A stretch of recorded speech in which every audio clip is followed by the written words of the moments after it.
ይህን ጥያቄ እንዴት በቀላል መንገድ እንደምትሰሩ ነው ማሳያችሁ። ምንድነው የሚለን if the length of a rectangle increases by 20% ቢጨምርና ዊድዙ ደግሞ በ20% ቢቀንስ then the area changes by ነው የሚለን።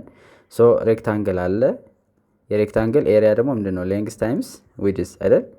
ለምሳሌ ሌንግዙን 10 አድርጋችሁ ወሰዱት፣ ዊድዙንም 10 አድርጋችሁ ወሰዱት። ሶ አዲሱ ሬክታንግል ምን ይሆናል ማለት ነው? ሌንግዙ ምንድን ያለን በ20% ጨመረ ማለት 10 የነበረው ስንት ይሆናል? 12 ይሆናል። ሲባዛ እናደርግና ዊድዙ ደግሞ በ20% ቀነሰ ማለት 10 የነበረው ስንት ይሆናል? 8 ይሆናል ማለት ነው።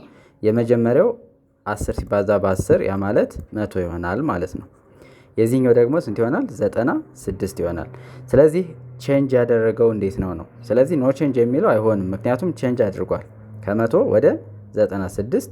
ስለዚህ ምንድን ያደርገው በ4% ዲክሪዝ አደረገ ማለት ነው። ለቲክቶክ አካውንታችን አዲስ ከሆናችሁ ፎሎ ማድረግ፣ ቪዲዮን ላይክ ማድረግ፣ ሼር እና ኮፒ ሊንክ እንዳይረሳ። አብራችሁን ስለቆያችሁ እናመሰግናለን።